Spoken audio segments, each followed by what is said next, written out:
काल रूपा कालब्ज समाना कृति विग्रह कालरात्रि शुभम दद्यात् देवी चंडाद्रिहासनी। माँ की विधिवत जैसे पूर्व से पूजन करते आ रहे हैं, पवित्र होकर स्नान आदि करके उसी तरह से रोज पूजन करना चाहिए माँ का। सबके मारने वाले जो काल है उस काल की भी वो रात्रि, यानी माँ के शरण में जो आ जाए, काल रात्रि के शरण में जो आ जाए वो काल पर भी विजय पा लेते हैं।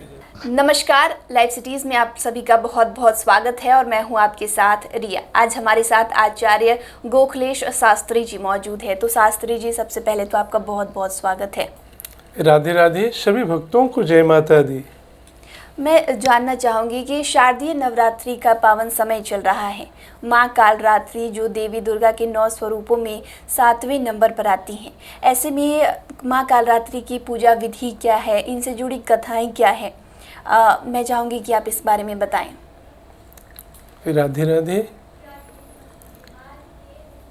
नवरात्र में सप्तम दिवस माँ कालरात्रि का पूजन है। जी। कालरात्रि सबके मारने वाले जो काल हैं उस काल की भी वो रात्रि है। जी। यानी माँ के शरण में जो आ जाए, काल रात्रि के शरण में जो आ जाए वो काल पर भी विजय पा लेते हैं। माँ कालरात्रि का पूजन बड़े ही विधि विधान से, और इस नवरात्र में त्रिरात्रि व्रत के अंतर्गत पहला दिवस ये होता है। जी। सप्तम दिवस, सप्तमी तिथि, और इसी दिन रात्रि में माँ का विशेष पूजन, पत्रिका प्रवेशन और फिर पांडालों में प्रतिमा का प्राण प्रतिष्ठा के साथ माँ का आह्वान होते हुए पट खुल जाता है।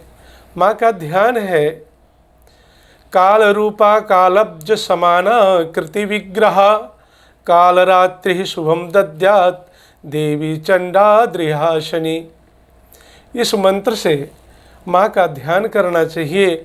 और बीज मंत्र की बात करें तो ओम ऐं ह्रीं क्लीं कालरात्रि नमः, इस मंत्र का जप करें और माँ की विधिवत जैसे पूर्व से पूजन करते आ रहे हैं, पवित्र होकर स्नान आदि करके उसी तरह से रोज पूजन करना चाहिए माँ का। कहा जाता है कि माँ कालरात्रि को शुंभ निशुंभ और उनकी सेना को देखकर बहुत क्रोध आ गया था, जिसकी वजह से उनका जो शरीर है वो श्यामल हो गया। तो ऐसे में बुराई पर अच्छाई की जीत भी मानी जाती है शारदीय नवरात्रि।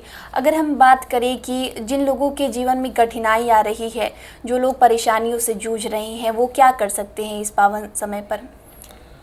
माँ कालरात्रि जब रक्त बीज उत्पन्न हो गया जी, तो माँ भगवती जब उसका वध करना चाह रही थी और उसके शरीर से जितने रक्त निकलते, जितने बूंद गिरते, उतने दैत्य प्रकट हो जाते। जी।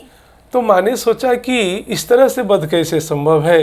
तो उसी समय उनके शरीर से माँ कालरात्रि प्रकट हुई और सभी जितने भी रक्त गिर रहे थे सभी को वो पान कर गईं।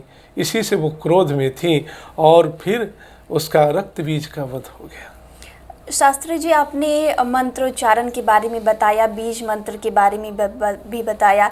ऐसे में अगर हम चाहें, अगर हम पूजा कर रहे हैं, पूजा विधि किए हैं, तो ऐसे में पूजा विधि हम क्या रख सकते हैं? माँ को प्रसन्न करने के लिए क्या करें?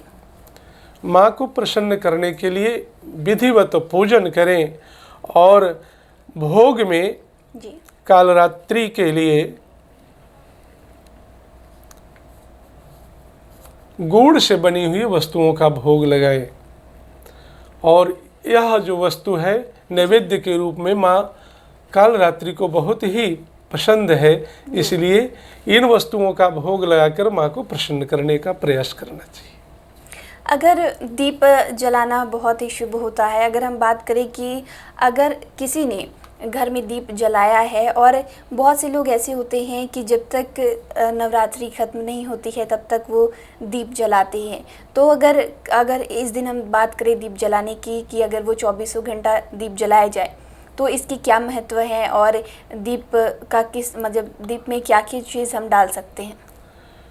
अखंड दीप यूँ तो प्रतिपदा से ही प्रज्वलित हो जाते हैं, अखंड दीप का आवाहन करके और उन्हें निरंतर 9 दिवस तक जलाएं। जो ऐसा नहीं कर पा रहे हैं वो सप्तमी तिथि से कालरात्रि माँ की पूजन से आरंभ करके और नवमी पर्यंत जब तक हवन आदि नहीं हो जाए तब तक जलाएं। वह भी यदि नहीं जला पा रहे हैं तो उस दिन पूजन से आरंभ करके 24 घंटे अहर्निश एक दीपक जलाएं। हम अखंड दीप की बात ही कर रहे हैं, तो ऐसे में अखंड दीप कौन से लोग जला सकते हैं? बहुत से लोग कलश भी स्थापित करते हैं, बहुत से लोग ऐसे भी होते हैं कि कलश स्थापित नहीं करते हैं लेकिन दुर्गा सप्तशती का पाठ करते हैं। तो किस तरीके के लोग जो हैं अखंड दीप जला सकते हैं? नवरात्र में जो भी सप्तशती का पाठ करते हैं प्रायः लोग अखंड दीप ही जलाते हैं जी। और जो नहीं जला पाते हैं वह पूजन के समय दीपक जलाते हैं। तो जिनसे जैसा बन पाए तो अखंड दीप निरंतर जलाना चाहिए। अखंड दीप जलाने का प्रभाव यह है कि आप जिस समय से नवरात्र आरंभ किए और हवन पर्यंत वो निरंतर माँ का उपासना दीप के सानिध्य में हो रहा है। दीपक क्यों जलाते हैं पूजन में? हम लोग पूजन में दीपक क्यों जलाते हैं? दीपक इसलिए जलाते हैं कि जो पूजन आराधना हम कर रहे हैं उसके साक्षी दीपक है, गवाही है वो, इसलिए दीपक जलाया जाता है। और दीपक नवरात्रि में अखंड दीप ही जलाएं तो अधिक फलदायी है। वैसे तो नवरात्रि के पावन समय पर मन शुद्ध रखकर ही पूजा अर्चना करना चाहिए। विशेष जो सावधानियां हैं लोग क्या बरत सकते हैं? शरीर से शुद्ध रहें, मन को एकाग्र रखें और अपने मन को माँ के स्वरूप में लगा दें, यही सावधानी रखनी चाहिए। तो किसी से क्रोध से ना बोलें, किसी से किसी लोभ से ना बोलें, इन सभी बातों से व्रत में बचना चाहिए। तो बहुत बहुत धन्यवाद आपका जो आपने जानकारी दी है माँ कालरात्रि के बारे में, तो उसके लिए बहुत बहुत धन्यवाद। राधे राधे। सभी भक्तों को जय माता दी। शारदीय नवरात्र सभी भक्तों के लिए मंगलमय होवे। तो आपने आचार्य जी को सुना जिन्होंने पूरी जानकारी हमारे साथ साझा की। इस विषय में आप क्या सोचते हैं, हमें कमेंट कर जरूर बताएं। चैनल को सब्सक्राइब कर ले, फेसबुक पेज को लाइक कर ले। वीडियो देखने के लिए आपका शुक्रिया।